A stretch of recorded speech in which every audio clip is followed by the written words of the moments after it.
आज हम नई कथा करने वाले हैं। सिक्स्थ कैंटो फोर्थ चैप्टर है द हमसा गुह्य प्रेयर्स, मतलब सीक्रेट प्रेयर्स ऑफ हमसा। ठीक है। The forest of Naimisharanya was silent. It seemed that even the birds were listening to Suta Goswami as he narrated the discussion between Shukdev Goswami ji and Maharaj Parikshit to assembly of sages seated beneath the trees. तो अभी तक तो आपको पता चल गया होगा ये श्रीमद् भागवतम का पूरा जो डायलॉग है वो किसके बीच में चल रहा है। शुरुआत जो श्रीमद् भागवतम की होती है वो किसके बीच में बातें हो रही होती है, सूत गोस्वामी जी और नैमिषारण्य के ढेर सारे ऋषि जो है, शौनक ऋषि बहुत सारे 10,000 ऋषियों को लेकर निकले हैं। शौनक ऋषि 10,000 ऋषियों को लेकर कहाँ बैठे हैं? नैमिष अरण्य में। किसके पास आए हैं? सूत गोस्वामी जी के पास। ठीक है। तो सूत गोस्वामी जी कौन है? जिन्होंने साक्षात सुखदेव गोस्वामी जी के मुख से भागवतम कैसे सुना था? जब वो परीक्षित महाराज को सुना रहे थे ना, तो ऑडियंस में सूत गोस्वामी जी भी बैठे थे। अब सूत गोस्वामी जी बहुत बूढ़े हो चुके थे, तो उनके जाने से पहले शौनक ऋषि ने सोचा कि साक्षात सुखदेव गोस्वामी जी से जिन्होंने सुना है उनसे भागवतम सुनना ज्यादा बेटर रहेगा। तो शौनक ऋषि ने सारे ऋषियों को कलेक्ट किया, ब्रह्मांड के सारे ऋषियों को, जो भी हिमालय में गए थे, अलग अलग पहाड़ों पे गए थे मेडिटेशन करने के लिए। सारे ऋषियों को इकट्ठा किया, ऐसे 10,000 ऋषि इकट्ठे आए और सब लोग नैमिषारण्य में इकट्ठे हुए। और सबने डिसाइड किया कि वो सूत गोस्वामी जी को उन्होंने बहुत हम्बल होकर प्रे किया था कि हमें प्लीज श्रीमद् भागवतम की कथा सुनाओ जो आपने सुखदेव गोस्वामी जी से सुनी थी। तो it is a triple dialogue going on always, there are three scenes going on parallelly in Shrimad Bhagavatam. Original Suta Goswami ji ढेर सारे ऋषियों को नैमिषारण्य में कथा सुना रहे हैं। किसके बारे में बोल रहे हैं? सुखदेव गोस्वामी जी परीक्षित महाराज को बता रहे हैं वो डायलॉग के बारे में। तो अभी जिस फ्लैशबैक में सुखदेव गोस्वामी जी और परीक्षित महाराज की कथा चल रही है, उसमें परीक्षित महाराज बहुत सारे ऋषि मुनियों के साथ नदी के किनारे, गंगा किनारे बैठे हैं और सुखदेव गोस्वामी जी सुन रहे हैं। उसमें सुखदेव गोस्वामी जी कौन सी कथा बता रहे थे? अजामिला की। पीछे फ्लैशबैक में, क्योंकि वो भी हिस्टोरिकल इवेंट है। तो सुखदेव गोस्वामी जी फ्लैशबैक में जाके अजामिला की कथा बता रहे हैं, अजामिला विष्णुदूत यमदूतों की। तो ये कथा ऐसे चल रही है। अभी coming back to square one, Suta Goswami ji और उनके ऑडियंस के बीच का डिस्कशन। ठीक है। तो जैसे ही अभी अभी तक हुआ क्या था ना कि ये नैमिषारण्य के लोग जो थे उन्होंने बड़े पेशेंस से बहुत अच्छे से सुना कि क्या हुआ, नर्क कैसे होते हैं, कितने खतरनाक होते हैं नर्क, ऐसे होते हैं 26 तरीके के नर्क होते हैं, बहुत बुरी तरह पनिश करते हैं, कैसे बचे, बड़ा डर लग रहा है। हम लोग तो फिर भी तपस्या करने के लिए हिमालय में बैठते हैं, उन लोगों का क्या जो कभी तपस्या के बारे में सोचते भी नहीं, उनके बारे में क्या होगा? तो जैसे ही इन्होंने सोचा उतने में सुखदेव गोस्वामी जी को परीक्षित महाराज ने सेम क्वेश्चन पूछा था कि नॉर्मल लोगों का क्या होगा। तो फिर सुखदेव गोस्वामी जी ने अजामिला की कथा सुनाई, तो सूत गोस्वामी जी ने बताया कि सुखदेव गोस्वामी जी ने कौन सी कथा बताई है ना। तो हम इस सेटिंग में है। तो आगे जाके आपके बच्चे क्या बोलेंगे कि हमारी मम्मा ने उनकी मम्मा से कथा सुनाई थी।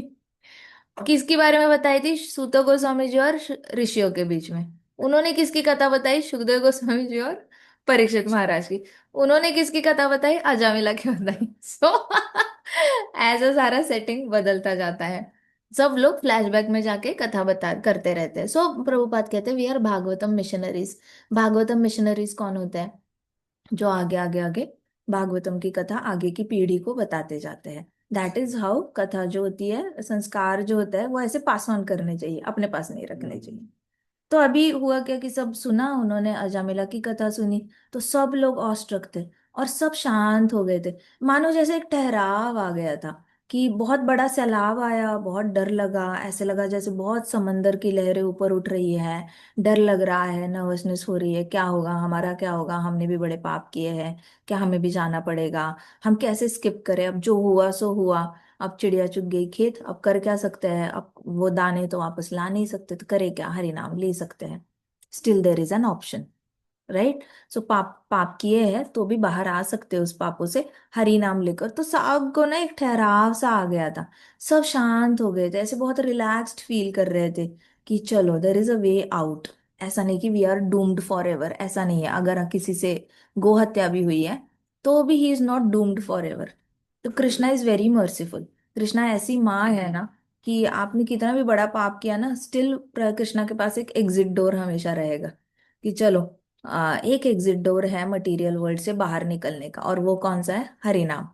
तो एक दरवाजा है जो सीधा वैकुंठ को खुलता है, बाकी सारे दरवाजे कहाँ लेके जाते हैं? स्वर्ग या नर्क में। असंख्य दरवाजे, असंख्य पाप, असंख्य पुण्य, वो सारे आपको स्वर ऊपर के लोकों में और नीचे के लोकों में जाएगा, बट एक ही दरवाजा है जो वैकुंठ जाता है, उस दरवाजे पे लिखा होता है हरे कृष्णा महामंत्र। एक ही दरवाजा है। तो ये सुनकर बस बहुत ठहराव आ गया था ऋषि मुनियों में। उनको बहुत शांत शांत फील हो रहा था। तो सडनली इतना डेड साइलेंस था ना, ऐसा लग रहा था जैसे पंछियों की आवाज भी कानों पे गूंज रही है। जंगल में बैठे थे, नैमिषारण्य में जंगल में बैठे, तो जंगल में पंछी बहुत ज्यादा शोर मचाते हैं वैसे तो पंछियों की आवाज सुनाई दे रही थी। सब शांत हो गए थे, कोई किसी के साथ कुछ नहीं बोल रहा था। जैसे ही सूत गोस्वामी जी ने सुखदेव गोस्वामी जी और महाराज परीक्षित के बीच का डायलॉग बताया, अब पत्तों की सरसराहट भी सुनाई दे रही थी, हवा जो चल रही थी वो भी सुनाई दे रही थी, और कीड़ों की आवाज भी आ रही थी। कीड़े जो कर कर कर करते हैं ना, वो कीड़ों की आवाज भी आ रही थी। तो सूत गोस्वामी जी ने फिर हल्के से कहा, oh great sages, blessed king Parikshit wanted to hear more about creation during the reign of Swayambhuva Manu, which Shukdev Goswami ji had explained in third canto। तो सूत गोस्वामी जी ने बोला कि तीसरे स्कंद में परीक्षित महाराज को, पहले दो स्कंद में, पहला स्कंद और दूसरा स्कंद, पहले टू कैंटोज में क्रिएशन के बारे में बताया जाता है। ब्रह्मा जी का स्ट्रगल बताया जाता है कि ब्रह्मा जी की जर्नी क्या थी जन्म के बाद, ब्रह्मा जी ने कितना स्ट्रगल किया इस ब्रह्मांड को क्रिएट करने के लिए, और ब्रह्मा जी कैसे तमोगुण से उठे रजोगुण में गए, रजोगुण से उठे सत्वगुण में गए, सत्वगुण से उठने के बाद शुद्ध भक्ति में कैसे स्थित हो गए। तो पहले दो कैंटोज में बहुत अच्छे से ब्रह्मा जी की जर्नी से पता चलता है कि ये ब्रह्मांड ऐसे ही बहुत इजीली नहीं बना है जो साइंटिस्ट बोलते हैं कि भाई एक्सीडेंट हो गया, बिग बैंग थ्योरी हो गई, और ऐसा नहीं है। उसके पीछे ना बहुत मेहनत है ब्रह्मा जी की। मेंटल मेंटल एंजाइटी बहुत है, बहुत ज्यादा टेंशन वाला काम था ये। तो सुत गोस्वामी जी ने कहा कि पहले दो स्कंद में सुनने के बाद भी परीक्षित महाराज के अंदर की जो भूख थी कि मुझे और सुनना है ब्रह्मांड के बारे में, ब्रह्मांड क्रिएट कैसे हुआ, तो तीसरे स्कंद में जाके वापस स्वयंभुआ मनु की कथा से ये बताया कि स्वयंभुआ मनु जब थे तब वापस ब्रह्मांड का रिक्रिएशन कैसे हुआ। राइट, तो ये बताया। तो he wanted to know about lord's potency which but about secondary creation. अब भगवान की शक्ति पहली बार तो चलो ब्रह्मा जी ने कृष्णा की हेल्प से किया, लेकिन एक बार ब्रह्मांड खत्म हो गया, एनिलेट हो गया। एनिलेट मतलब विनाश हो गया। अब वापस कैसे बना? अब कौन आया संभालने के लिए? अब क्या हुआ? तो रिक्रिएशन की जो थी पूरी कथा वो थर्ड कैंटो में वापस सुखदेव गोस्वामी जी ने परीक्षित महाराज को बताई कि वापस ब्रह्मांड बनता है तो कैसे होता है, फर्स्ट टाइम कैसे बनता है वो भी बताया, और वापस बनता है रिक्रिएट होता है तब कैसे होता है वो भी बताया, स्वयंभुआ मनु की कथा से बताया। तो परीक्षित महाराज को ये जानना था कि सेकेंडरी क्रिएशन कैसे होता है। ओरिजिनल क्रिएशन तो पता चला, सेकेंडरी क्रिएशन कैसे होता है उसके बारे में भी तीसरे स्कंद में डिस्कशन हुआ। तो सुखदेव गोस्वामी जी बहुत ज्यादा प्रसन्न थे परीक्षित महाराज के क्वेश्चंस को लेकर, क्योंकि परीक्षित महाराज सिर्फ अपने लिए कहाँ पूछ रहे हैं, उनके क्वेश्चंस की वजह से सबका भला हो रहा है। तो परीक्षित महाराज का बहुत बड़ा कंट्रीब्यूशन है हमारी जिंदगी में। परीक्षित महाराज अगर ये सवाल नहीं पूछते तो आज हमें, या उनके दादाजी ने, अर्जुन ने सवाल नहीं पूछे होते तो हमें भगवत गीता नहीं मिलती, है ना। और उनका पोता परीक्षित महाराज ने सवाल नहीं पूछे होते तो हमें श्रीमद् भागवतम नहीं मिलता। तो सोचो पांडु पांडु परिवार के कितनी कृपा है हमारे ऊपर, है ना। ये शुद्ध भक्त है जिन्होंने कृष्णा का संग किया है, और उनकी पीढ़ी जात जो आगे की पीढ़ी है वो भी हमारे ऊपर बहुत ब्लेसिंग्स करके गई है। परीक्षित महाराज का परपोता जो था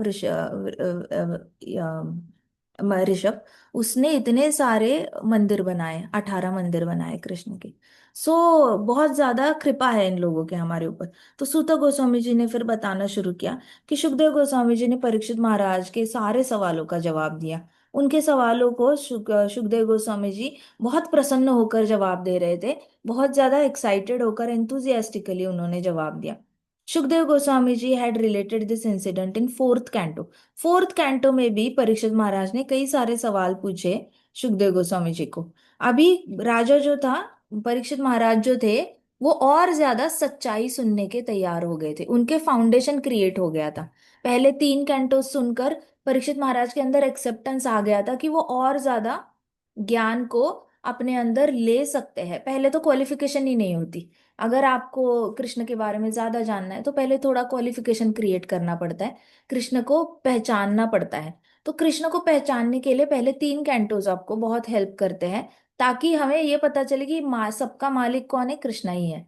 और मालिक क्यों कहा जाता है उसका हमें पुख्ता सबूत मिल जाता है कि ये मालिक क्यों है, क्योंकि वो जो कर सकते हैं वो हम कभी नहीं कर सकते। हम क्या, ज्यादा से ज्यादा पावरफुल जिसके पास 10,000 हाथियों का बल है ना, वो भी नहीं कर सकता। इतनी शक्ति इनके पास है। तो पहले 3 कैंटोज में हमारी क्वालिफिकेशन बन जाती है एक आइडियल शिष्य बनने की। भागवतम स्टूडेंट बनने के लिए ही 3 कैंटोज चले जाते हैं। कुछ कुछ लोग मैंने देखा था, कई सारे लोग फर्स्ट कैंटो में ड्रॉप आउट हो जाते हैं जो रीड करते हैं ना श्रीमद् भागवतम। अगर 100 लोगों ने भी श्रीमद् भागवतम की रीडिंग शुरू की ना, तो कंसिस्टेंसी उस 100 में से सिर्फ एक ही भागवतम कंप्लीट करेगा। 99 लोग बीच में भागवतम रीडिंग छोड़ देते हैं। 100 लोगों ने भागवतम सुनना शुरू किया ना, तो उसमें से मैक्सिमम 20 लोग जो है वो कंटिन्यू करते हैं सुनना। बाकी 80 ड्रॉप आउट कर जाते हैं, क्योंकि उनकी क्वालिफिकेशन बिल्टअप होते होते ही वो डिस्क्वालीफाई हो रहे होते हैं। लेकिन 20 लोग क्वालिफाइड, जो थर्ड कैंटो को क्रॉस कर गया, फर्स्ट सेकंड थर्ड को क्रॉस कर गया, फिर वो फोर्थ कैंटो में भी स्थित हो जाएगा, फिफ्थ कैंटो में भी स्थित हो जाएगा, सिक्स्थ कैंटो, फिर वो छोड़ेगा नहीं भागवतम को। तो पहले 3 कैंटो होते हैं जहां पे एक भक्त को टेस्ट किया जाता है कि वो क्वालिफाइड है या नहीं आगे का ज्ञान प्राप्त करने के लिए। तो परीक्षित महाराज की अभी फोर्थ कैंटो के बाद क्वालिफिकेशन फाइनल हो चुकी थी कि हाँ, ये कैंडिडेट है, इसको और ज्यादा बता सकते हैं। सुखदेव गोस्वामी जी को कॉन्फिडेंस आ गया था कि ये शिष्य है, इसको मैं और बता सकता हूँ, क्योंकि अभी तक ये यहीं पे टिका हुआ है, ये गया नहीं। इसने ऐसे हाँ नींद आ रही है, भूख लग रही है, ये वो ऐसे कुछ किया नहीं, वो टिका हुआ है, सुन रहा है वो। तो सुखदेव गोस्वामी जी ने कहा कि as I explained before, the 10 sons of Prachinabarhi, the Prachetas were immersed in the austerity of meditating on supreme lord. देखो हम कहाँ पे आए थे, हम राजा उत्तानपाद की इसकी जर्नी देख रहे थे, राइट। स्वयंभुआ मनु के 2 बेटे थे। पहले बेटे का हमने सारा, सेकंड बेटे का सारी जर्नी देखी, प्रचेताज तक उसके सारी खानदान खत्म हो गया, कोई मतलब बचा ही नहीं राजा बनने के लायक। फिर पहले बेटे के पास आए, राजा प्रियव्रत के पास आए, वो ब्रह्मचारी थे, उन्होंने ब्रह्मचर्य छोड़कर उनको आना पड़ा, राजा बनना पड़ा, क्योंकि कुल में कोई सही बच्चा बचा नहीं था अच्छा राजा बनने के। तो वापस पहले बेटे के पास आकर उसको बोला कि भाई तू अपनी जनरेशन क्रिएट कर। तो पहला बेटा आया, तो पहले बेटे ने फिर सारे ब्रह्मांड को भूलोक में डिवाइड किया और अपने बेटों को दिया, उनके बेटों ने और भूलोक को डिवाइड किया, उनके बेटे को दिया। ऐसे करके बड़े सारे, ये हमने भूलोक का सारा वैदिक कॉस्मोलॉजी 5वें कैंटो में सुना था। तो पहले बेटे का हमें स्वयंभुआ मनु के पहले बेटे की जर्नी पता चली, जिस तरीके से उन्होंने ब्रह्मांड को एक अच्छा स्ट्रक्चर दिया, एक अच्छे से ज्योग्राफिकल स्ट्रक्चर देके सर्कल सर्कल बनाकर, बड़े बड़े पेड़ डालकर एक लाइफ अलग से जनरेट कर दी उनके लिए।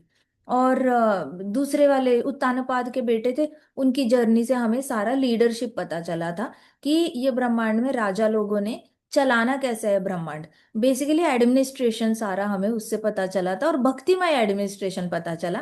ऐसे नहीं कि आप पॉलिटिक्स करके लोगों का शोषण करके कर रहे हो। वेन्ना से पता चला कि शोषण कैसे होता है।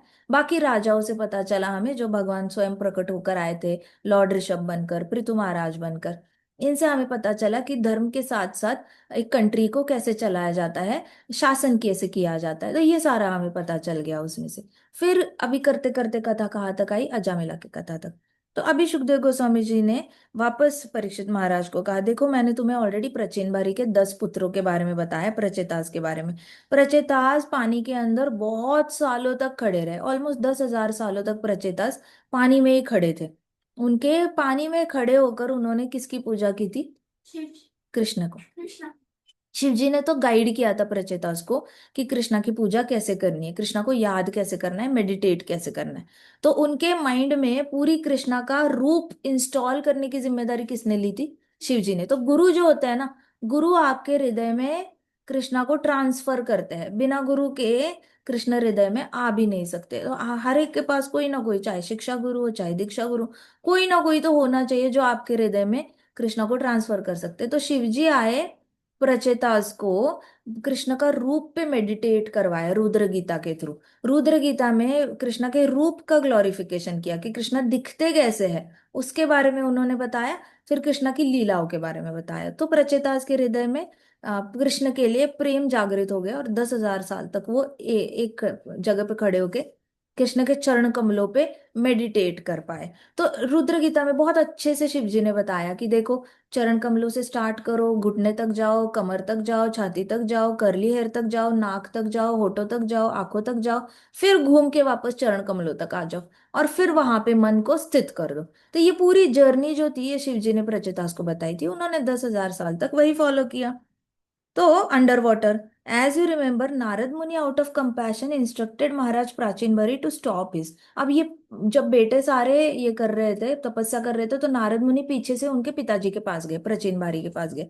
और प्रचीन बारी को बोला, शर्म कर राजा, तेरे को शर्म आनी चाहिए। तेरे बेटे जो है पानी के नीचे खड़े होकर 10 इतने सालों से तपस्या कर रहे हैं, भगवान को याद कर रहे हैं, उनके चरण कमलों पे मेडिटेशन, और तेरे को शर्म आनी चाहिए कि तू अभी भी यज्ञ में लगा हुआ है। तेरे को लग रहा है वो वापस आएंगे, शादी करेंगे, उनके बच्चों के लिए महल बनवाने हैं, बच्चों के बच्चे लड़ाई करेंगे आपस में, मेरे लिए महल नहीं, मुझे जगह नहीं, मैं किसको रूल करूं, मैं किसको रूल करूं। तो तू लगा है अपनी फैमिली के लिए, सारी जमीन ने जीतने के लिए, अभी भी तू लड़ाई पे जा रहा है, कई सारे राज्य जीत रहा है। तो नारद मुनि ने पीछे से गए, यहाँ पे तपस्या चल रही, पीछे नारद मुनि ने अपनी लीला शुरू कर दी। उन्होंने प्रचिन बारी को बहुत अच्छे से राजा पुरंजन की कथा से प्राचीन बारी को बहुत मीठे से लिया। वैसे तो मतलब डांटना चाहिए था, लेकिन डांटा नहीं, क्योंकि राजा को, जो राजा इतना सक्सेसफुल है, जिसके पास पावर है, वेल्थ है, सब कुछ ही है उसके पास, उस राजा को डांट के वो सुनेगा थोड़ी। उसको लगेगा क्या टाइम वेस्ट कर रहे हो, मैं बिजी हूँ, चले जाओ यहाँ से। तो नारद मुनि ने राजा पुरंजन की कथा बताई, और उनको एनिमल किलिंग से रोका। उनका पहला पाप जो हो रहा था इतने सालों से, किससे रोका? एनिमल किलिंग से। बहुत खून वून के रहे थे, राजा प्रचेन बारी ने बहुत इनोसेंट एनिमल किलिंग करी थी। तो किंग ने फिर उसके बाद नारद मुनि जी की बात सुनी, और राजा प्रचेन बारी ने क्या किया, राज्य को त्याग दिया और जंगल में चले गए। किसके लिए जंगल में चले गए? जंगल में राजा प्रचीन बारी तपस्या करने के लिए चले गए। और अपने, देयर वॉज नो किंग, अभी पुत्र कहाँ है, पानी के अंदर तपस्या कर रहे हैं, और राजा प्रचीन बरी कहाँ है, चले गए, फॉरेस्ट चले गए वो तपस्या करने के लिए। अभी पूरा राज्य जो है, पूरी पृथ्वी जो थी, विदाउट एनी किंग थी। करे क्या बताओ। सो 10 सारे 10 बेटे उन्होंने देखा कि राजा ही नहीं है, तो वो जैसे ही पानी से निकले, तो they saw the earth was neglected. पृथ्वी माता बहुत सालों से निग्लेक्ट ही हो चुकी थी। राजा नहीं था, तो राजा नहीं तो शासन नहीं, राजा नहीं शासन नहीं, तो प्रजा तो अपनी मन मर्जी करेगी। क्योंकि सिर्फ राजा के पास अच्छे स्किल्स होते हैं, सबको एक रख के राज्य को साफ रखना, सारे एडमिनिस्ट्रेशन करना, पानी कहाँ से कहाँ बहना चाहिए, कैसे सबको सारी फैसिलिटीज मिलनी चाहिए, राजा सोचता है। नॉर्मल प्रजा एक दूसरे के बारे में, पड़ोसी के बारे में ना सोचे, वो तो सिर्फ अपने घर के बारे में सोचती है कि मेरा कचरा दूसरे के घर में गया तो चलेगा, मेरा घर साफ होना चाहिए। बट राजा ऐसे नहीं सोचता, राजा ऐसे, राजा को सारा डिस्पोजल सिस्टम भी सोचना पड़ता है। सो राजा नहीं था, तो पृथ्वी पूरी निग्लेक्ट हो चुकी थी। और आतंक आतंक हो गया था। किसका आतंक हो गया था? ट्रीज का। पेड़ों ने आतंक मचाया था। पेड़ इतने मल्टीप्लाई हुए थे, क्योंकि कोई काट ही नहीं रहा था पेड़। ना घर बनाने के लिए पेड़ कट रहे थे, ना कुकिंग के लिए पेड़ कट रहे थे, किसी भी चीज के लिए पेड़ नहीं कट रहे थे। तो पेड़ों ने आतंक मचा के रखा था। पृथ्वी पे इतने सारे पेड़ हो गए थे कि ऊपर से सूरज की रोशनी भी जमीन तक नहीं आ रही थी। तो जमीन पे सूरज की रोशनी नहीं आ रही थी, तो नीचे का सारा जो जमीन था, वहां पे एनिमल सारे अंधेरे में रह रहे थे, उनको रोशनी नहीं मिल रही थी। इतना पृथ्वी पे पेड़, पेड़ बड़े पेड़, बड़े पेड़, और सारे पेड़ों के ब्रांचेस जो थे, एक दूसरे में इंटरमिंगल हो चुके थे। मानो सारे इंसान अगर इकट्ठे आए और सबके हाथ एक दूसरे में ऐसे इंटरमिंगल हो जाए, वैसे सारे ब्रांचेस जो थे एक दूसरे में ऐसे गोल गोल होकर इंटरमिंगल हो चुकी थी। तो अभी कोई एक पेड़ तोड़ना इतना मुश्किल था, क्योंकि सारे ऊपर से पेड़ जुड़ चुके थे। तो घना जंगल, पृथ्वी हैड कन्वर्टेड इनटू घना जंगल, और किसी को जगह ही नहीं थी, ना रहने के लिए जगह है, ना सूरज की रोशनी आ रही है, बड़ी मुश्किल हो गई थी। तो this is not what they had been expecting.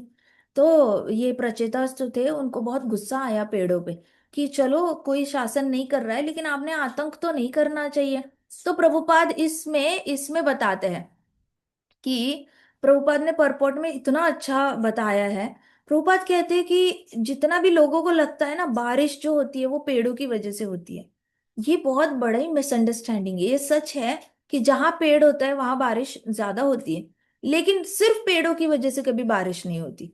जहां पे जिस प्लेनेट पे हरिनाम लिया ही नहीं जाता ना, वहां पे कभी भी बारिश नहीं होती, कभी भी नहीं होती। इसलिए नर्कलोक में आप देखो, नर्कलोक में ग्रीनरी नहीं होती। नर्कलोक में बहुत बड़ी बड़ी बिल्डिंग्स होती है, एलईडी लाइट्स होती है, ऐसे लाइट वाले सारे ये होते हैं, बहुत ज्यादा उनके पास कंक्रीट का जंगल होता है और बहुत ज्यादा डायमंड्स होते हैं। और जिसपे ये सांपों की, यहाँ पे जो मणि है नाग, उनकी लाइट पड़ती है, फिर वो लाइट पूरे सिटी को एनलाइटन करती है। लेकिन ग्रीनरी नहीं होती वहां पे क्योंकि सूरज की रोशनी नहीं है और बारिश भी नहीं है। तो नर्क लोक में होती ही नहीं। नीचे के लोकों में अतल वितल सुतल तलातल पातल, जहां पे हरिनाम नहीं लिया जाता वहां पे ग्रीनरी नहीं होती। सो हरिनाम ले जहाँ जिस प्लेनेट पे हरिनाम होगा ना, वहीं पे बारिश होगी, नहीं तो नहीं होती। सो प्रभुपाद कहते हैं कि ये साइंटिस्ट्स ने जो थियोरी फैलाई है कि पेड़ होगे तो ही बारिश होगी, ये आधा सच है, ये पूरा सच नहीं है।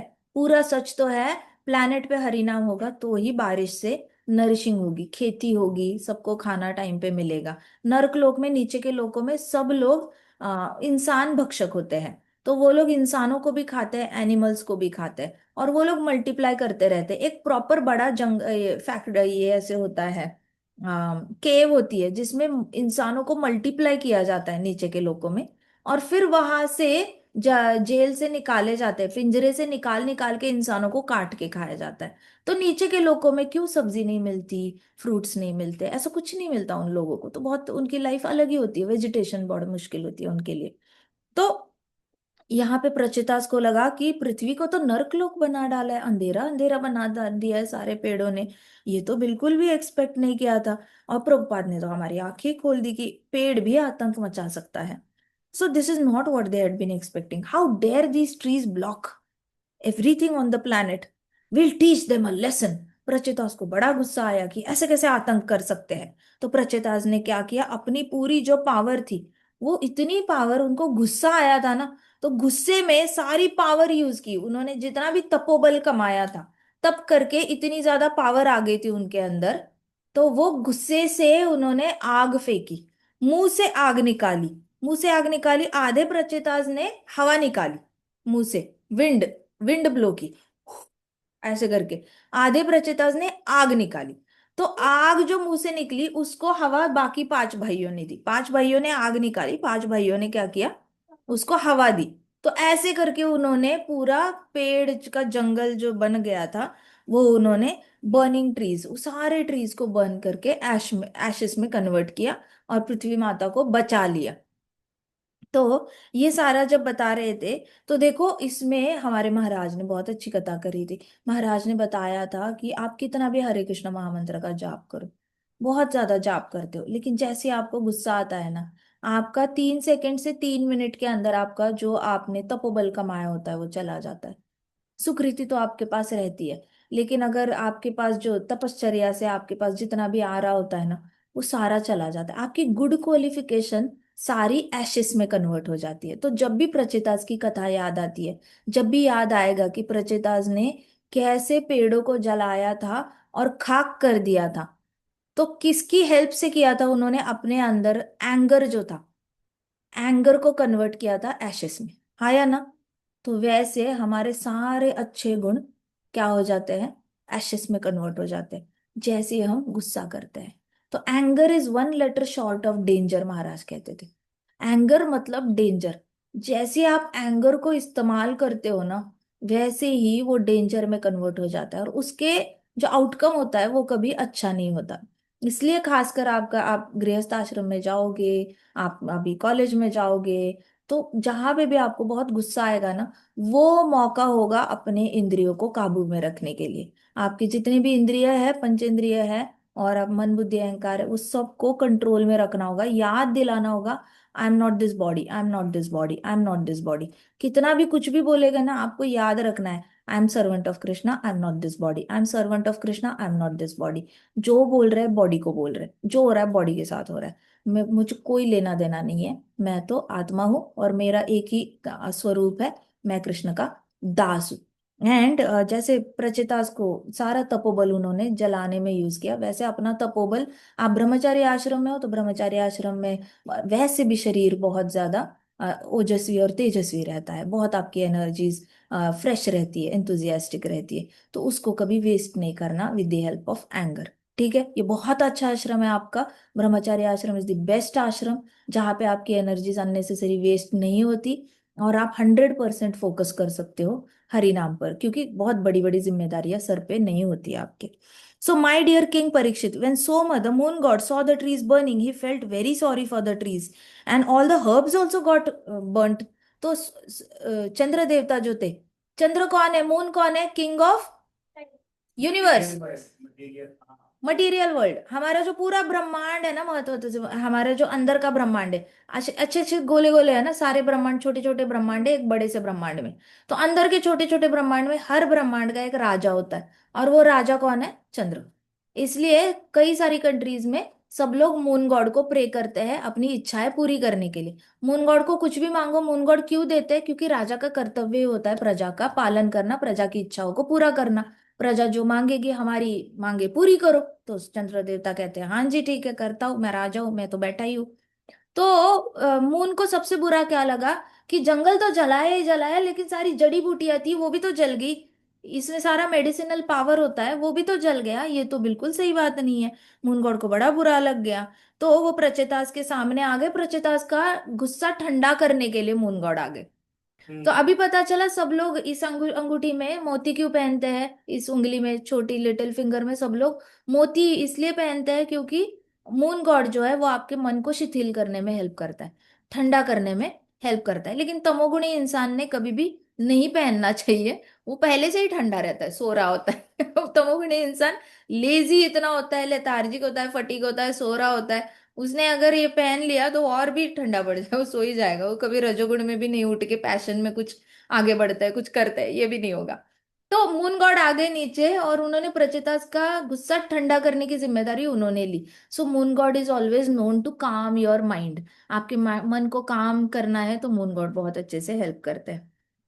तो वो आए प्रचेतास के सामने उनका गुस्सा ठंडा करने के लिए। तो पुराने जमाने में लोग कहते थे कि दिन भर आप खेती में जाओ, खेत में जाओ, अगर आपको गांव के साहूकार ने बड़ा परेशान कर रखा है, अननेसेसरी पैसे दो, खेती का, खेती में कितना सामान निकल आया, आधा सामान हमारे घर में दे दो। तो ऐसे करके बुलिंग भी बहुत होती है, गाँव में बुलिंग होती थी। तो पुराने जमाने में कहा जाता था कि दिन भर चाहे कुछ भी हो जाए, शाम को आप खाना खाने के बाद ना सितारों के नीचे सो जाना। तारों के नीचे सोने से ही आपकी सारा जो होता है दिन की जो थकान होती है वो चली जाती है। तो उनका कहना क्या होता था ना, जैसे आप सितारों के सामने लेट जाते हो तो आपको चंद्र देवता दिख जाते हैं। चंद्र देवता के दर्शन से ही आपका आधे से ज्यादा मन पे जो बोझ होता है ना वो हल्का हो रहा होता है, मन शांत हो रहा होता है, और दूसरे दिन आपके पास शक्ति वापस जनरेट हो जाती है खेती करने के लिए। तो ये उनका स्टाइल था अपने मन को अच्छे से हैंडल करने का। तो चंद्र देवता जो होते हैं, जब भी आपका मन बड़ा विचलित होता है तो चंद्र देवता आपको बहुत अच्छे से मन को शांत करने के लिए हेल्प करते हैं। तो आए और मन को शांत किया, उन्होंने बोला oh great great fortunate ones, you should not kill these poor trees. Chandra देवता ने कहा ये सारे पेड़ों को मत जलाओ, इनकी instead your duty is to protect all the citizens, आपकी तो ड्यूटी है कि सारे सिटीजन्स को प्रोटेक्ट करना चाहिए। आपने ये क्या किया, आपने किसी को जलाने के चक्कर में आपने इनोसेंट सिटीजन्स को भी जला दिया। इनोसेंट सिटीजन्स कौन थी, जड़ी बूटियां, जो लोगों के बीमारियों में मदद करती है, उनकी आयु बढ़ाती है ना जड़ी बूटियां, हर्ब्स। तो वो जड़ी बूटी आयु बढ़ाती है, लोगों की बीमारियों को ठीक करती है, तकलीफ को दूर करती है, तो आपने उनको तो नहीं जलाना चाहिए था। आपका तो ड्यूटी बनता है कि हर्ब्स को प्रोटेक्ट करो। In fact supreme Lord master of all living beings has created all this trees and vegetables for other living entities. तो उन्होंने कहा कि कृष्णा ने जो भी बनाया है वो सब दूसरों के लिए बनाया है, जितने भी प्लांट्स है, फ्रूट्स है, ट्रीज है, वो दूसरों के लिए बने हैं, सब एक दूसरे पे डिपेंडेंट है। तो ये सारे हर्ब्स जो है दूसरे लिविंग एंटिटीज के लिए बने हैं। प्रकृति की अरेंजमेंट ही ऐसी है कि हर जीवात्मा दूसरे जीवात्मा पे जिंदा रहेगी, दूसरे जीवात्मा का खाना बनेगी, हर जीवात्मा किसी ना किसी का खाना बनेगी। देखो हम भी जलते हैं, हम जल जाते हैं तो हमारी जो राख बनती है, वो राख इवेंचुअली मिट्टी में मिल जाती है, तो कौन खाता है उसको?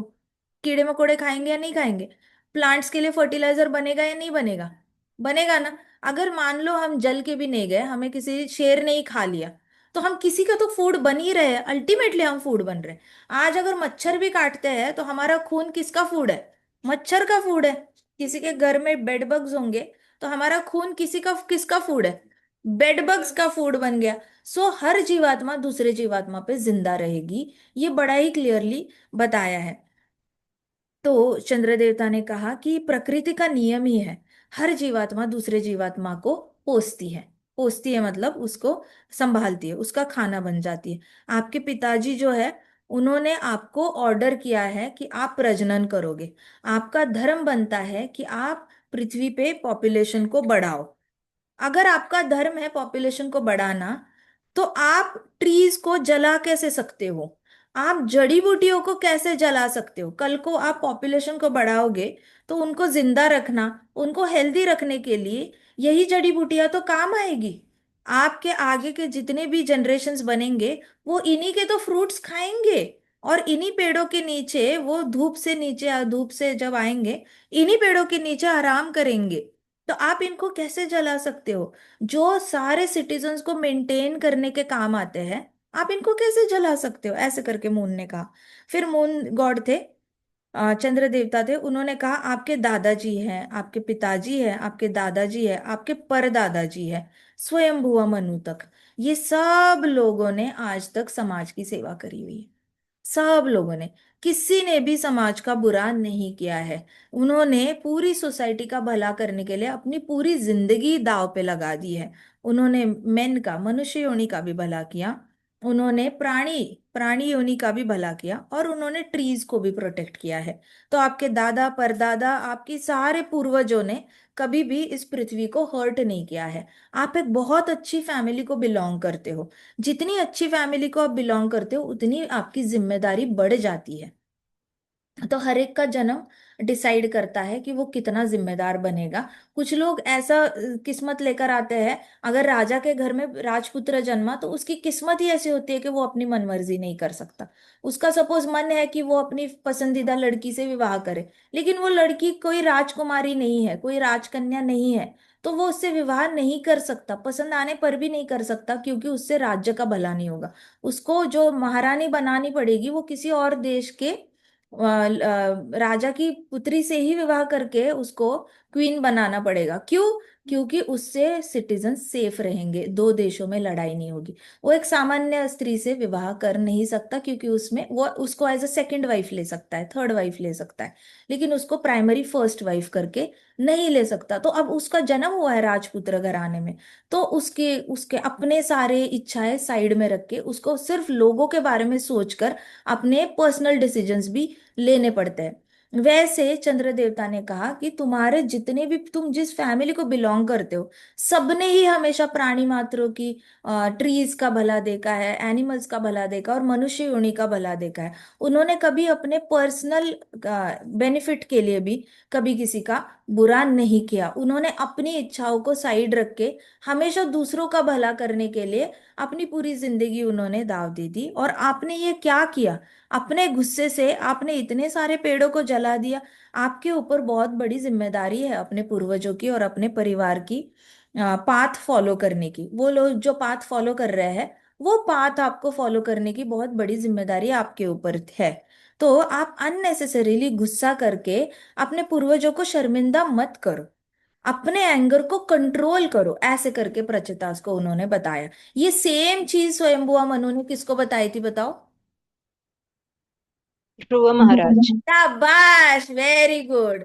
स्वयंभुआ मनु ने आकर ध्रुव महाराज को ऐसे ही बड़े मीठे से डांटा था, मीठे में लिया था। उन्होंने बोला था कि देख, तेरे ऊपर बहुत बड़ी जिम्मेदारी है, तुझे पूरी प्लेनेट पे प्रोटेक्शन करना है। और ध्रुव महाराज ऐसे ही इनोसेंट किलिंग कर रहे थे, मिसअंडरस्टैंडिंग हो चुकी थी, उनको लगा था कि किसी और ने उनके भाई को मारा है, क्योंकि उनका भाई ऐसे ही एनिमल के हाथों मर गया था। तो यहाँ पे मून गॉड ने आके प्रचेतास को वापस याद दिलाया। और वैसे ही अर्जुन को कौन कृष्णा याद दिलाते बार बार, हे कौंतेय हे कौंतेय हे पांडिपुत्र हे पांडुपुत्र, ऐसे करके बार बार फैमिली का आपको पूर्वजों की याद दिलानी पड़ती है, ताकि you go back to the roots. इसलिए कहते हैं ना, जो भी यूएस जाते हैं, दूसरे कंट्रीज में चले जाते हैं रहने के लिए, उनको बार बार बताया जाता है कि ऑलवेज रिमेम्बर योर रूट्स। कोई गांव छोड़ के शहर में भी चला जाता है, या फिर एक सिटी से चलकर दूसरी सिटी में चला जाता है, सपोज पुणे से कोई बैंगलोर चला गया, दिल्ली से कोई मुंबई आ गया, तो उसको हमेशा बताया जाता है remember your roots, remember your roots. Roots मतलब आप कहाँ बिलोंग करते हो, उसको हमेशा याद रखो, ताकि आपको पूर्वजों की आपको पता होगा, तो आप कभी रास्ता भटकोगे नहीं, आप अपनी मनमर्जी नहीं करोगे, because you are answerable to all these people. तो वैसे उन्होंने कहा कि कंट्रोल योर एंगर। तुम अपने पूर्वजों को कैसे अपना मुंह दिखाओगे अगर ऐसे सारे काम करोगे तो, क्योंकि ये प्रचेताज अगर ऐसे पाप करेंगे और कल को श्राद्ध डालेंगे, तो श्राद्ध में हो सकता है उनके पूर्वज जो है वो खाना ना ही खाए इनके हाथों से। वो बोलेंगे ये नाम के लिए है हमारे डिसेंडेंट्स, इन्होंने क्या किया, पृथ्वी को पूरा जला दिया, हम इनके हाथ का खाएंगे नहीं, हम ऐसे ही उपवास करके मर जाएंगे, लेकिन इसके हाथ का नहीं खाएंगे। तो हाईली वर्चुअस फैमिली जितनी होती है ना, उतनी बड़ी जिम्मेदारी हो जाती है। ऐसा नहीं होता कि वो लोग भूखे हैं, आप कुछ भी खिलाओगे तो खा लेंगे। अगर आपने सही काम धर्म को निभाया नहीं, तो जो आपके पूर्वज अगर धर्म का पालन करने वाले हैं तो वो आपके हाथ का खाएंगे भी नहीं, वो मर जाएंगे, लेकिन आपको खाकर ब्लेसिंग्स नहीं देंगे कि आपका भला हो। So, just as the parents are friends and maintainers of their children, just as eyelid is the protector of eye, husband is the maintainer and protector of wife, household is maintainer and protector of beggar, a learned friend of ignorant, king is the protector of all the subjects. तो जैसे माता पिता जो होते हैं, just as parents are the friends and maintainers of children, तो parents कौन होते हैं, मेंटेनर होते हैं, बच्चों का पालन पोषण करने की जिम्मेदारी किसकी होती है, पेरेंट्स की होती है। उसके बाद हमारी आईलिड जो है, हमारे आंखों के सामने जो आईलिड है जिससे हम आंखें बंद करते हैं खोलते हैं, तो वो आईलिड है। जैसे आईलिड किसको प्रोटेक्ट करती है, आईज को, है ना, करती है ना। जैसे ही आंधी तूफान आएगी आप आंखें बंद कर लोगे तो आपके आंखों में डस्ट चली जाती है क्या, नहीं जाती।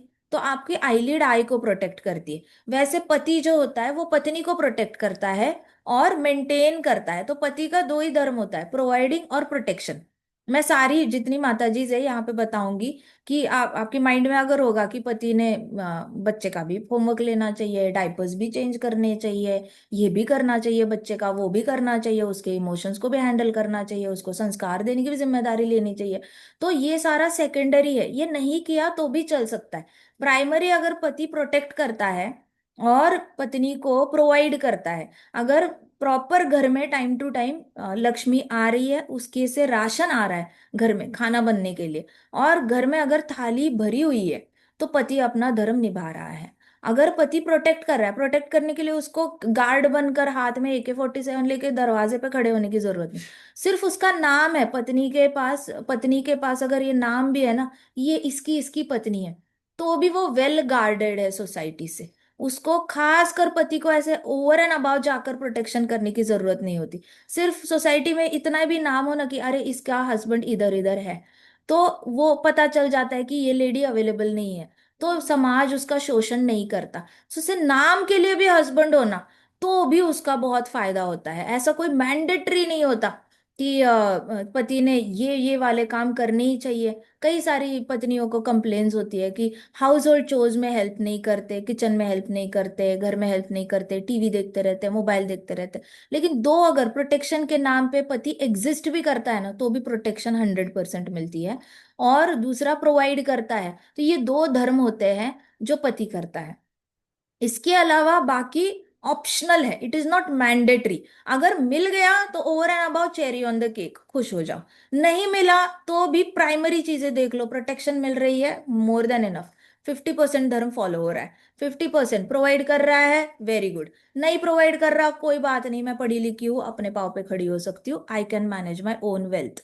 ऐसे करके फिर अपना अपना जिम्मेदारी उठा लेना। बट प्रोटेक्शन पति का धर्म होता है। तो यहाँ पे स्वयं राजा बता रहा है, मटीरियल यूनिवर्स का राजा है, वो थोड़ी ना गलत बताएगा। तो स्वयं चंद्र भगवान, चंद्र देवता बोल रहे हैं कि जैसे आईलिड्स आई को प्रोटेक्ट करती है। अब हम आईलिड्स को ये तो नहीं बोल सकते ना, मेरे मुंह में धूल मिट्टी चली गई, आईलिड तो क्या कर रही है, हम नहीं बोल सकते, आईलिड का तो धर्म ही है आई को प्रोटेक्ट करना। अब मुंह का कैसे कंप्लेन करोगे आप मुंह की, कि मेरे मुंह में भी धूल मिट्टी चली गई? नहीं कर सकते। वैसे वाली ये कंप्लेन होती है कि पति ये नहीं करता, पति वो नहीं करता, उसने बेटे को समझाया नहीं, उसने बेटी को समझाया नहीं, उसने अपनी माँ को नहीं समझाया, उसने ये नहीं किया। भाई साहब क्लैरिटी रखो अपने माइंड में। ठीक है। So husband is the protector of the wife, husband protect करता है और मेंटेन भी करता है। Householder is the maintainer and protector of beggar. देखो जो भीख मांगने वाले लोग होते हैं ना, आउट एंड आउट उनको ये नहीं बोलना चाहिए कि ये वेले लोग हैं, कुछ नहीं करते, बस भीख मांगते रहते हैं, ये कर्म क्यों नहीं करते, ये कमाते क्यों नहीं, ये भीख क्यों मांगते हैं। सो कई सारे लोग होते हैं जब मोड ऑफ पैशन में होते हैं, जवान होते हो आप, गर्म खून होता है, तो आपको लगता है देखो मैंने इतनी पढ़ाई की, मैं नौकरी कर रहा हूँ, ये लोग क्यों नहीं कमा सकते, इन्होंने कमाना चाहिए, रोड पे घूमते रहते। Beggars were always there in the society, always there. ऐसा नहीं कि ये कलयुग का प्रोडक्ट है। सतयुग में भी बेगर्स रास्ते पे होते थे, त्रेता में भी होते थे, द्वापर में भी होते थे, कलयुग में भी। तो ये कैटेगरी मनुष्य होने की हमेशा रहेगी ही रहेगी। इनको भी प्रोटेक्शन की जरूरत होती है। ये होमलेस होते हैं, यूएस में बहुत सारे होमलेस पड़े हैं। अभी हमारे इंडिया में भी बहुत ज्यादा तादाद बढ़ रही है धीरे धीरे। दिल्ली में ठंड में जब मरते हैं ना 40-45 होमलेस लोग, तो पता चलता है कि कितने लोगों के पास घर नहीं है। वैसे ठंड में ना मरे तो किसी के पास काउंट भी नहीं होता कि कितने लोगों के पास घर नहीं है। सो ये जो बेगर्स होते हैं, होमलेस होते हैं, रास्ते पे पड़े लोग, वो गवर्नमेंट की प्रॉपर्टी होती है।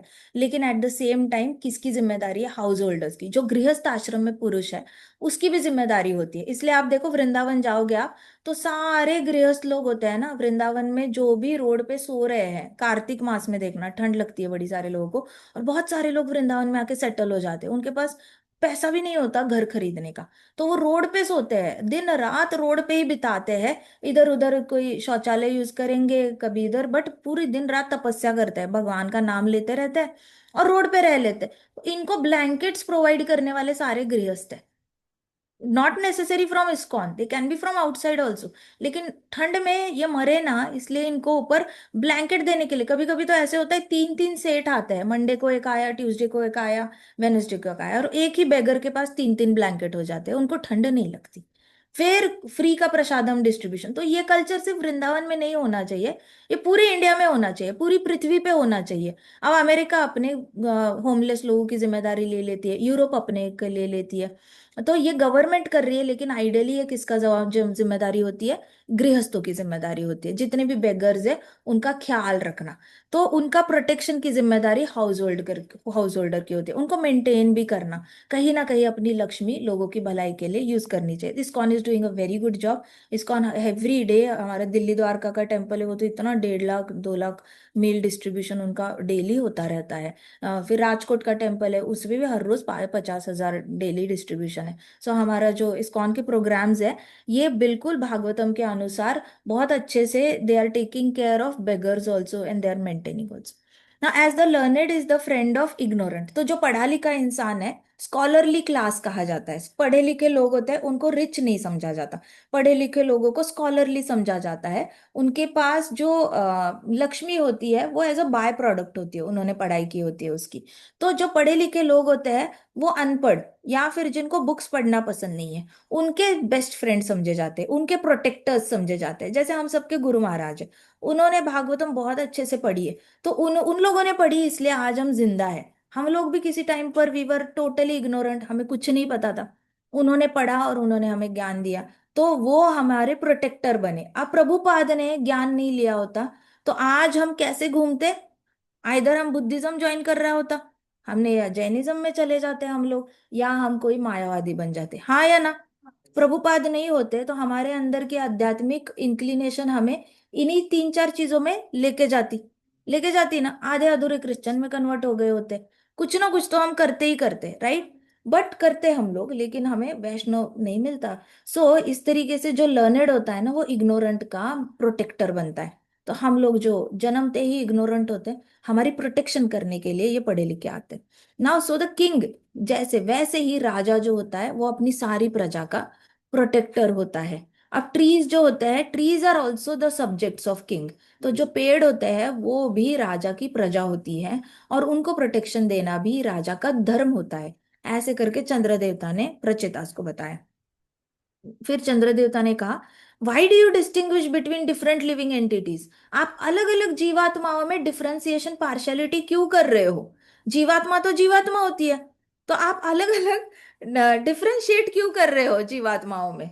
Don't you know supreme personality of God is with in everybody's heart? क्या आपको इतना नहीं पता कि भगवान परमात्मा बनकर हर एक के हृदय में निवास करते हैं? अब मैं उस दिन पढ़ रही थी, डिबेट चल रही थी साइंटिस्ट्स की कि पेड़ में एंटी मैटर होता है तो क्या फ्रूट में एंटी मैटर होता है क्या?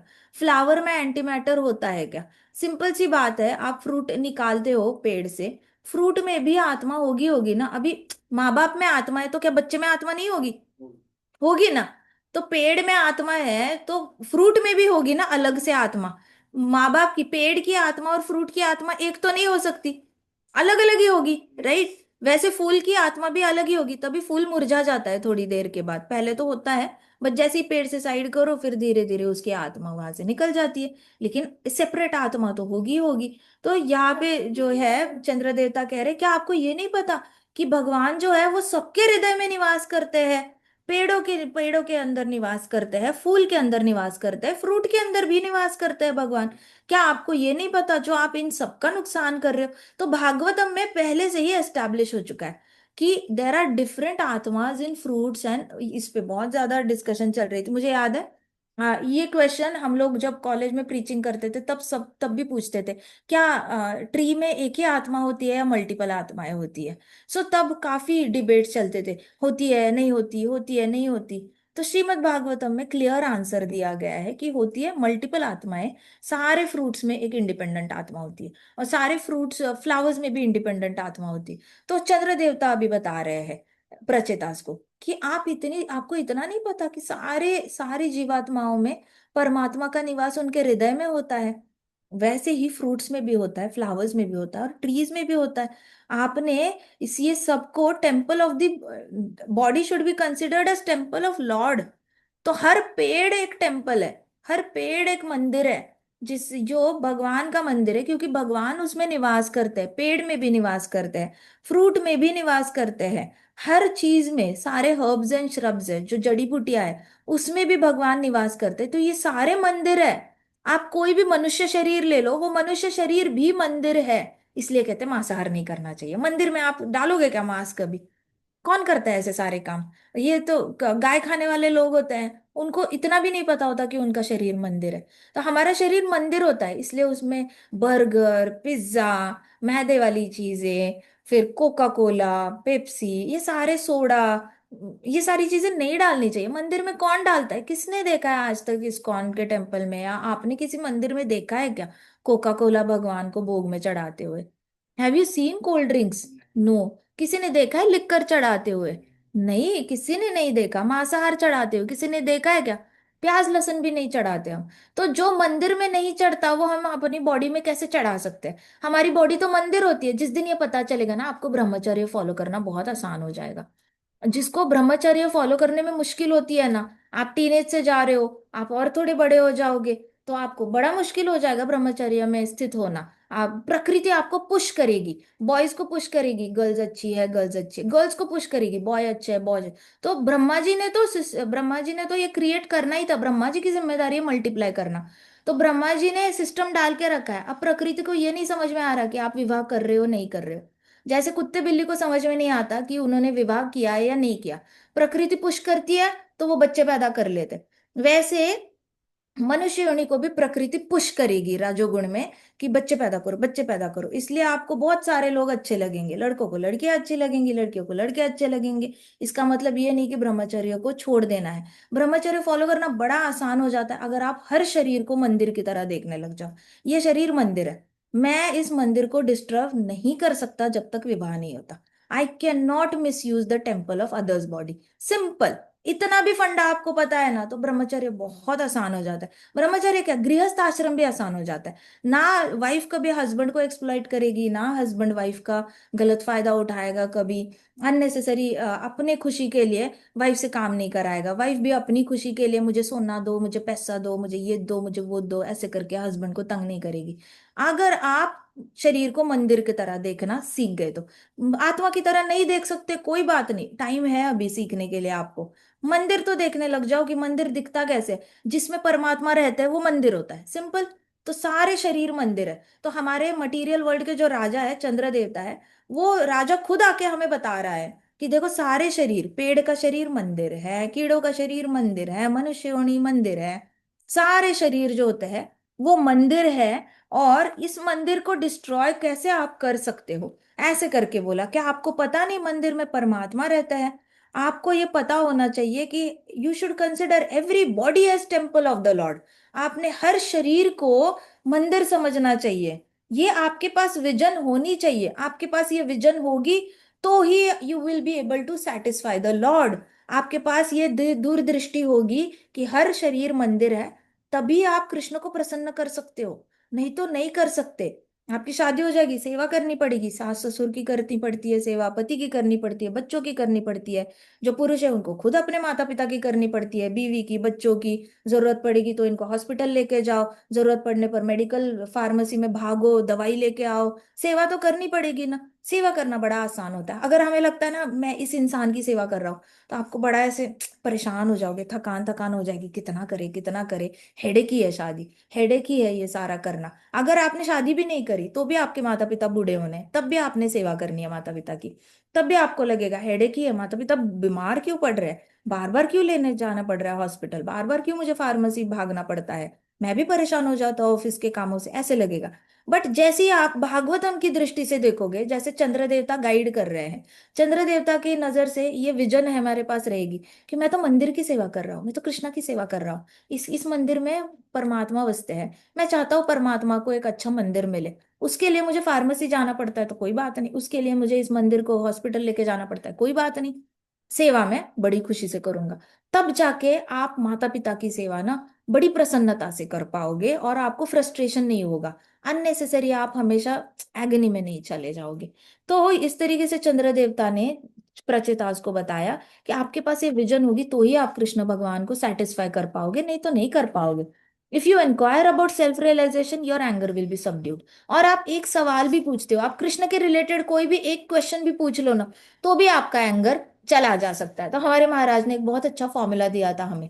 हमें बताया था कि जब भी आपको गुस्सा आता है ना, तो आपने बस एक कृष्ण के रिलेटेड हमें आप आप एक क्वेश्चन पूछो अपने आप को कि कृष्ण मुझे गुस्सा क्यों दिला रहे हैं, कृष्ण मुझे इससे क्या सिखाना चाहते हैं। सिर्फ इतना ही पूछो अपने आप को। जैसे ही आपके सवाल में कृष्ण ये वर्ड होगा, आप कोई भी सवाल पूछो अपने आप को, लेकिन उसमें एक मेन कीवर्ड होना चाहिए, वो है कृष्ण। एक भी कृष्णा नाम का एक सवाल है जिसमें कृष्णा का नाम आया है, ऐसा कोई भी एक सवाल अपने आप को पूछो। उससे ही आपका गुस्सा पूरी तरह सबड्यू हो जाएगा। मतलब जैसे सांप होता है ना, सांप अपनी जिह्वा से विष फेंकता रहता है, वैसे गुस्सा होता है, वो विष फेंकता है। और जब आपका सांप विष फेंक रहा है और उस सांप को अगर सवाल पूछे कि तुम्हारे जिह्वा पे कृष्ण ने विष क्यों रखा है, तो सांप विल बी टेकन अबैक और वो सांप सोचने लगेगा क्यों रखा है ये मुझे भी नहीं पता। उतने में सांप का गुस्सा ठंडा हो जाएगा। अब वो चाहकर भी गुस्सा जनरेट करके फेंक नहीं पाएगा। गुस्से को जनरेट करने के लिए 30 लीटर खून लगता है। Can you imagine? 30 litres of blood is required to accumulate anger as an emotion and then throw it on somebody.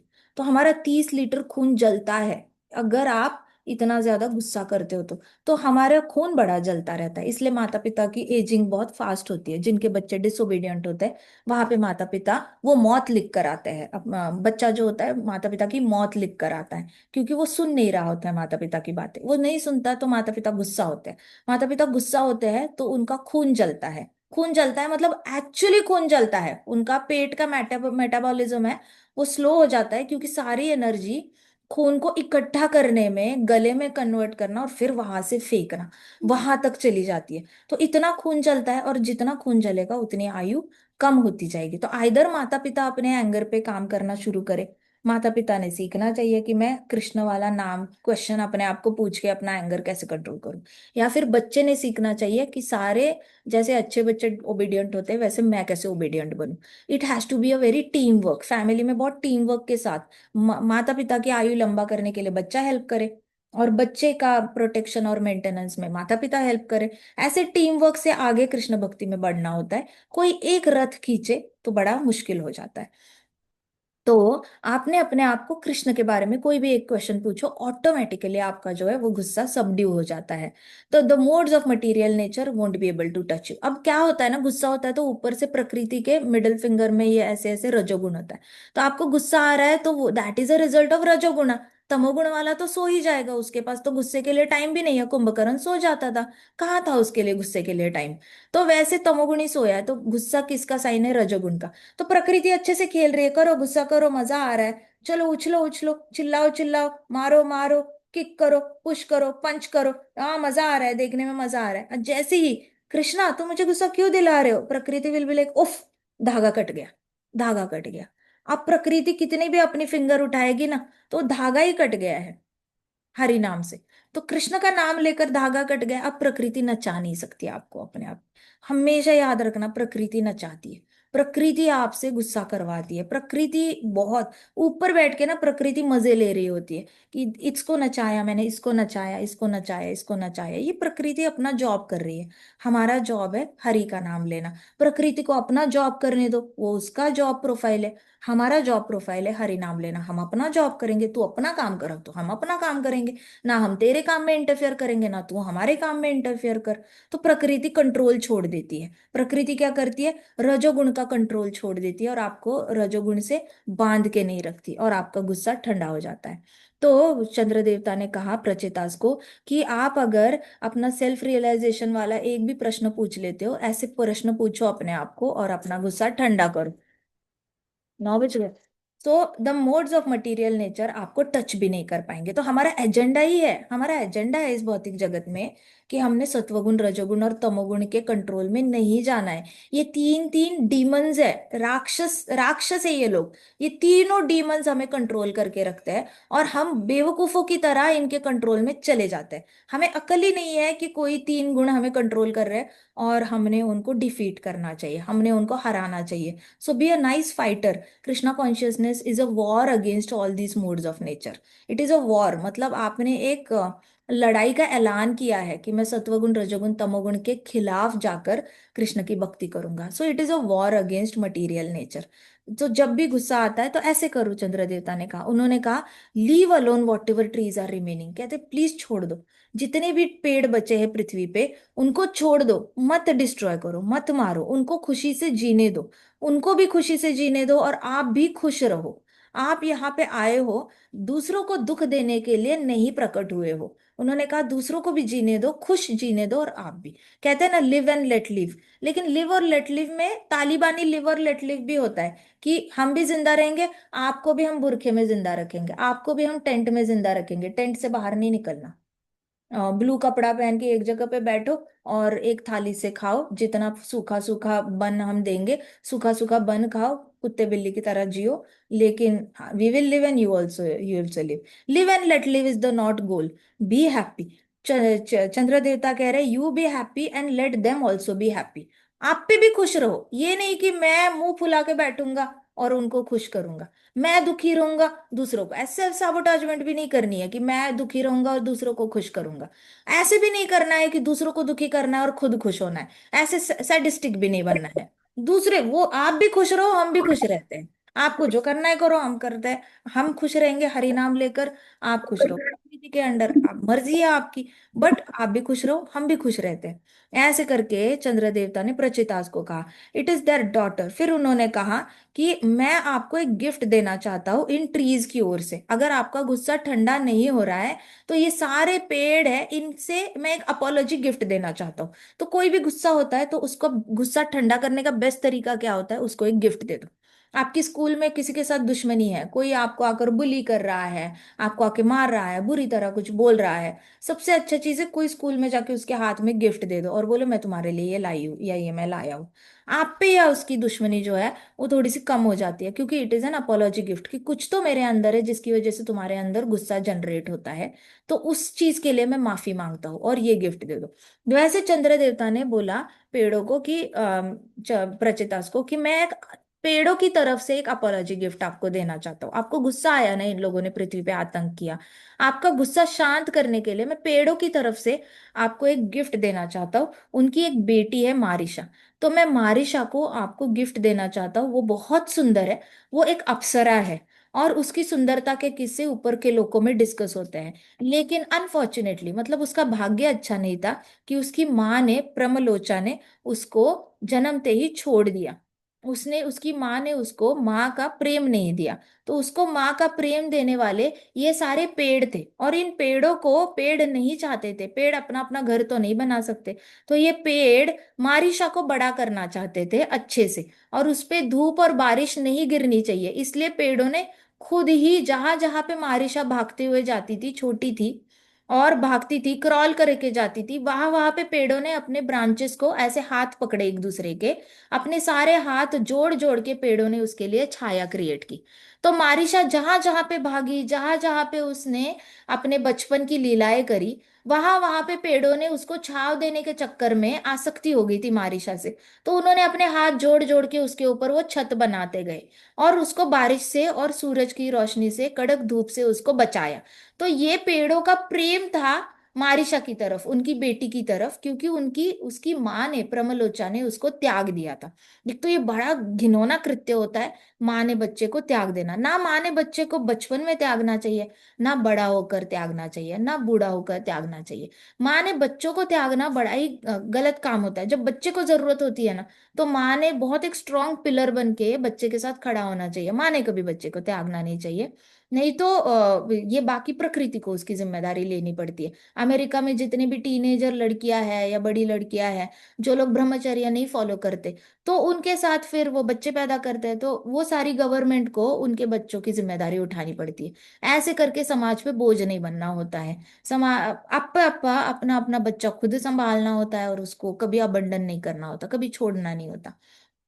Pramlocha ने ये घिनौना कृत्य किया अप्सरा ने। तो अप्सराएं होती है ऐसी है, अप्सराओं को कुछ बुरा नहीं लगता। तो अप्सराएं बच्चे पैदा करती है, छोड़ के चली जाती है। गंगा माता ने कितना इजीली छोड़ दिया था अपने 6 पुत्रों को पानी में। तो इनको कोई फर्क नहीं पड़ता, भले ही वसु के साथ अकाउंट क्लियर करना था, but still it is a very dangerous कृत्य बच्चे को पानी में छोड़ देना।